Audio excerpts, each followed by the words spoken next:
Hello everyone.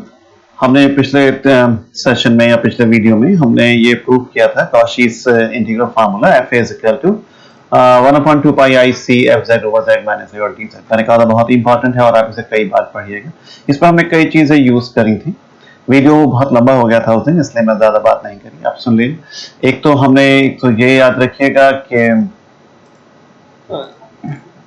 Mod a minus b अगर epsilon से छोटा है तो a माइनस बी जीरो होता है, क्योंकि मॉड की वैल्यू निगेटिव नहीं हो सकती, तो बस जीरो ही होगी। Epsilon is a small quantity, इसे एक तो याद रखिएगा।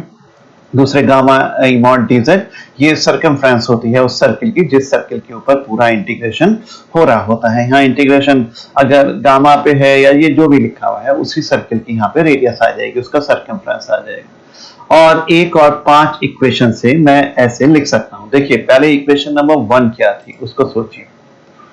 कहिए इक्वेशन 1 ये थी कि एक आपके पास C है, उसके अंदर एक और आपने कंटूर ले लिया है, उसके बीच में आपने कहा कि एक फंक्शन ले लूं fz over z माइनस ए, इस जगह पे सब जगह पे यहाँ पे इन दोनों के बीच में, यहाँ सब जगह पे है, इस जगह पे अंदर नहीं है। क्या फंक्शन है fz over z माइनस ए। तो इस पे C और गामा की वैल्यूज में, मतलब C कंटूर के ऊपर और गामा कंटूर पे इसकी वैल्यू बराबर होगी। एक और से हमने पढ़ा था। अब इक्वेशन 5 में हमने fa की वैल्यू निकाल रखी है, वो 1/2 पाई आई से होती है। तो 5 देख लीजिए, पहले 1 देख लिया आपने, या आपने 5 देखी तो उसमें क्या है 1/2 पाई आई है उसी के ऊपर। तो चाहे C और वहां पे क्या रहा है, C की वैल्यू और गामा की वैल्यू बराबर होती है।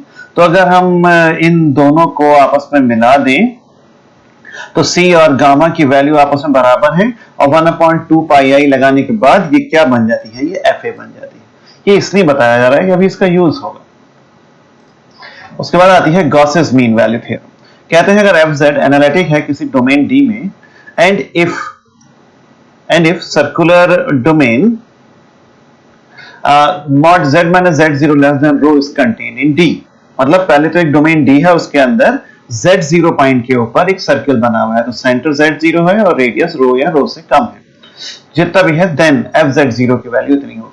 शुरुआत यहीं से होनी है बाय 1 and 5 वी हैव। आप एग्जाम में सीधे लिख देंगे कि by Cauchy's theorem and by integral formula we have, इन दोनों को ऐसे करके, क्योंकि जो कॉरोलरी वहां पे यूज में आई थी जहां पे आपने ये लिखा था वहां पे कॉशी's थ्योरम की कॉरोलरी थी, तो बाय कॉशी's थ्योरम। और आप ड्राइव क्या कर रहे हैं, कॉशी's इंटीग्रल फार्मूला, तो इसलिए आप लिख देंगे by Cauchy's theorem and by Cauchy's integral formula, दोनों से मिला के आपको ये मिलता है लाइन।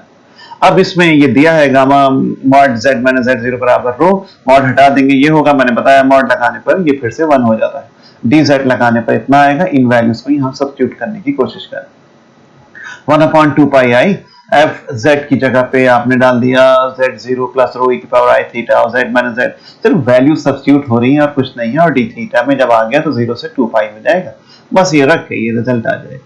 ये इतना सा नहीं होगा, अगर ये 5-7 नंबर का आता है तो भाई आपको पिछला ड्राइव करके दिखाना पड़ेगा तभी होगा, और नहीं तो भैया डायरेक्ट लिख दीजिएगा आप, इसमें कुछ बोलना नहीं है, वो तो नंबरों पे डिपेंड करेगा। चलिए आगे बढ़ते हैं।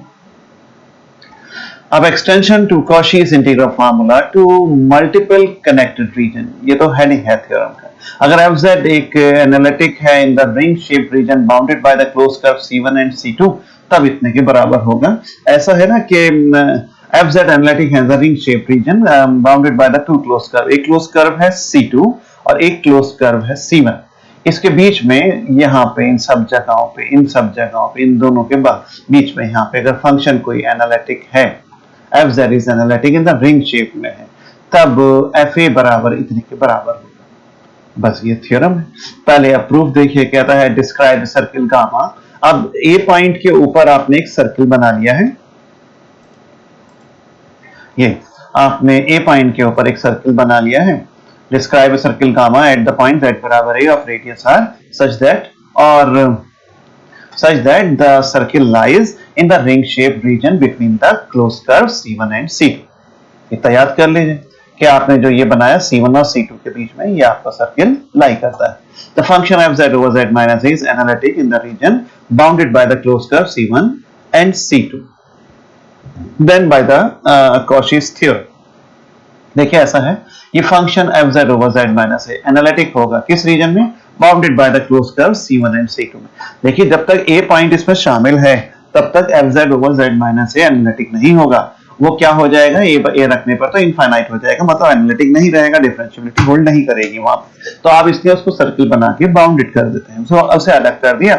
अब इनके बीच में जो भी जगह रह गई उसमें f z over z minus a जो है वो आपका एनालिटिक फंक्शन हो जाएगा। अब ये एनालिटिक फंक्शन अगर है तो बड़ा वाला कर्व कौन है जो बाहर है, बाहर तो C2 है, तो C2 f z over z minus a बराबर C1 प्लस ये गामा। ये हमने चीज की कॉरोलरी में लिखा था। अब मैं इतना पीछे जाना ऐसा तो मुश्किल काम है, फिर भी हम कोशिश करते हैं। नहीं ये भी नहीं है, ये है, कहाँ गया यार,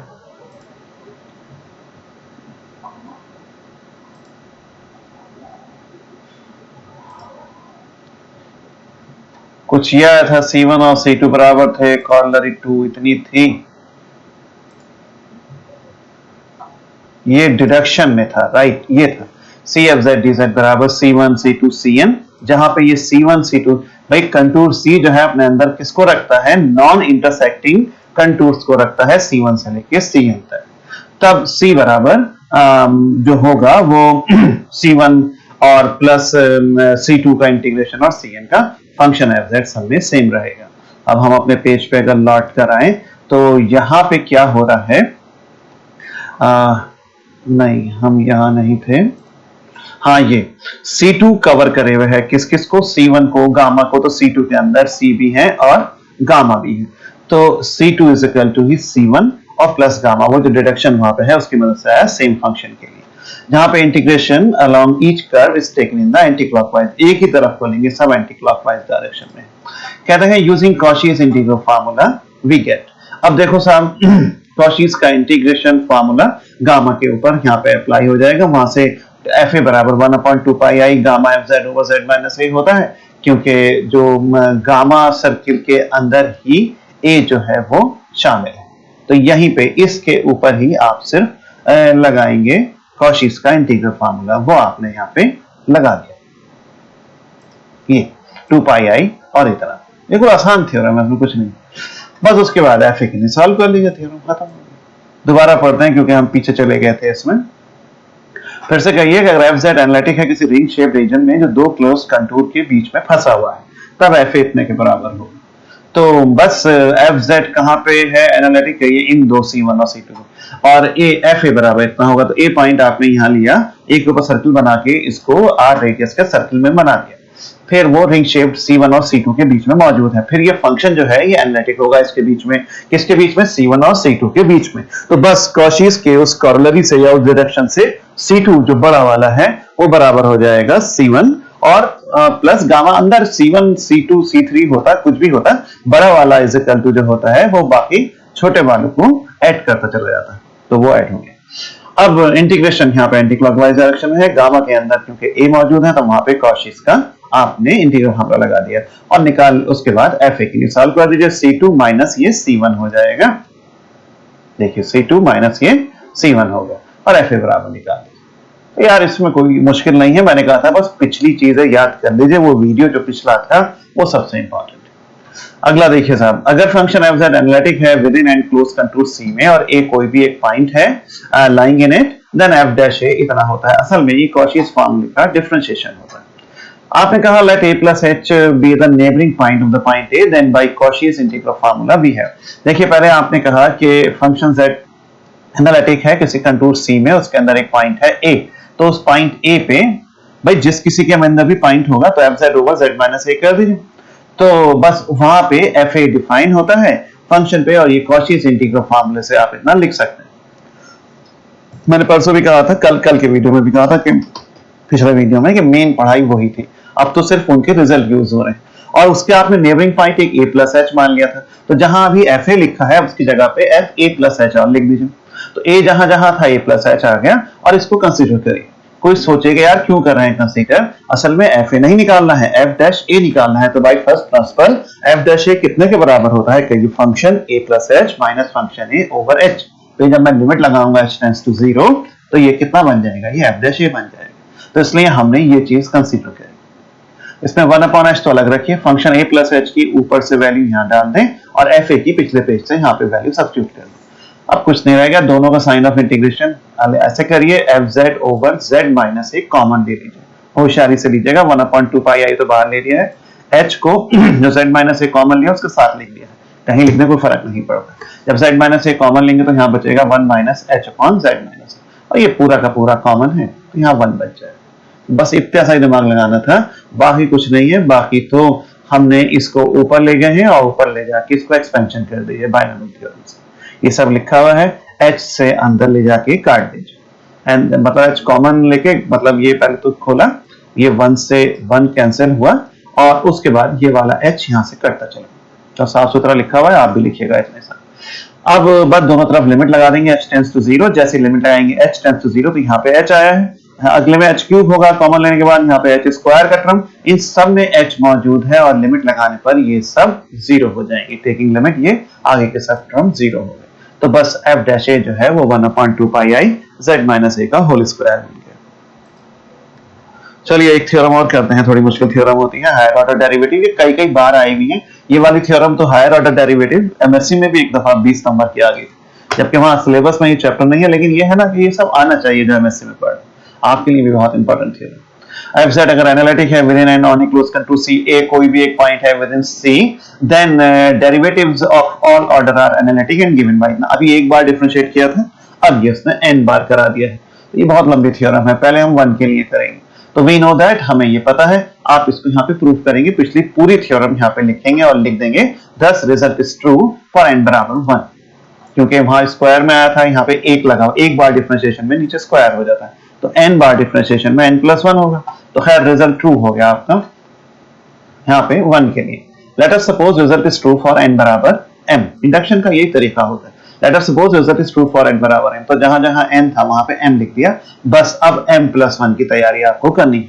उसके लिए आप क्या करेंगे, पहले नेबरिंग पॉइंट मानेंगे a+h, पहले पिछली थ्योरम कर लीजिएगा सही से, तभी होगी, और उसको दोबारा इस थ्योरम में लिखेगा तो वो पक्की हो जाएगी। नेबरिंग पॉइंट लीजिए a+h, तो आपने जहां जहां a था वहां पे a+h कर दिया, क्यों लिया है पता चल जाएगा।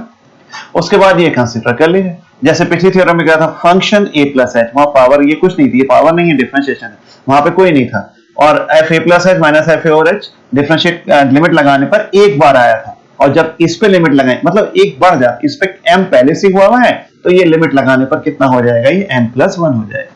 फिलहाल पहले 1/h बाहर, fm a+h की वैल्यू यहां से और fma की वैल्यू यहां से, दोनों वैल्यूज यहां रखिए। सेम वही काम है, फैक्टोरियल m बाहर फेंक दिया, 2 पाई h दोनों में है, ये सब कॉमन, dz इधर लीजिए, fz upon z minus a whole power m+1 common, ये बच जाएगा।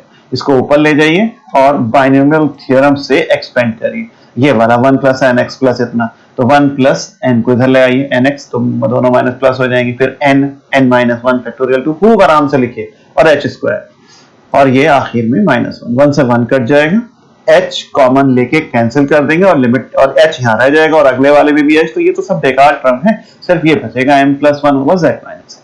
कैलकुलेशन खुद करिए और दिमाग लगाइए। तो ये साफ साफ लिखा है, इससे डिवाइड करने के बाद ये रह गया। अब जब लिमिट लगाएंगे तो भाई यही टर्म बचेगा, ये आया, तो f और इधर भी लिमिट लगाई, तो ये m टाइम्स पहले था, एक बार लिमिट लगाने पर m+1 हो गया, यहाँ पे ये फैक्टोरियल m और ये मिलके m+1 हो गया, तो ये सेम वही रिजल्ट आ गया, जहां यहाँ पे n जहां जहां था, बस वहां पे अगर मैं m+1 कर दूं तो यहाँ पे भी m+1, यहाँ पे भी m+1 और यहाँ पे m+2, तो यहाँ पे भी m+1, यहाँ पे भी m+1 और यहाँ पे m+2। तो आप क्या कहेंगे, this prove that result is true for n is equal to m+1 if it is true for n बराबर m। फुल स्टॉप यहीं लगेगा, इससे पहले कहेंगे। बट इसका मतलब यह है ना कि m के लिए अगर ट्रू होता है तो m+1 के लिए ऑटोमेटिक आता है, तो रिजल्ट तो ऑटोमेटिकली हमने n इज इक्वल टू 1 के लिए पूरा कर दिया था, तो ये 2 के लिए अपने आप आएगा, 2 के लिए आएगा तो 3 के लिए भी आएगा, एंड सो ऑन, ये आता ही रहेगा। तो इससे आपका रिजल्ट जो है वो ड्राइव होता है, is true for any positive integer n के लिए। Since अब f-1 और ये सब एग्जिस्ट करते हैं, तो ये एनालिटिक भी होंगे विद इन C। अब ये तो खैर लिख देंगे, एनालिटिक होंगे, डिफरेंशिएबल तो है सर, तो एनालिटिक तो होंगे। अब ये 3 वाला एग्जाम एक दफा आ गया था, तो ये प्रूफ करके दिखाइए। तो भाई आप एक बार करेंगे और फिर कह देंगे या तो सिमिलरली करके या यही वाला जैसा भी है आप इसको लिखिए, आप खुद लिखिए बार बार। जैसे अभी एक बार के लिए करा, 2 बार के लिए करिएगा, 2 बार तो कम से कम दिखाई दीजिएगा करके सॉल्व, तीसरी बार में सिमिलरली कर देंगे। कुछ तो करिए, है ना, मेहनत करिए। हमारी ये जो ऊपर की 2 थ्योरम लिखी है, इसके बलबूते पे आप खुद लिखिए, ये बच्चों के खुद करने का काम है। इसको आप सही से तैयार करिए, कोई इंडक्शन मत लगाना 3 के लिए, इंडक्शन n के लिए ही लगता है, 3 के लिए मत लगाइए। मेहनत करिए, 3 बार कागज काले करिए बैठ के, एक बार डिफरेंशिएट करें, फिर उसको 2 बार करें, फिर उसको 3 बार करें, ठीक है। ओके, इतना ही रखिए इसको सही से तैयार करिए।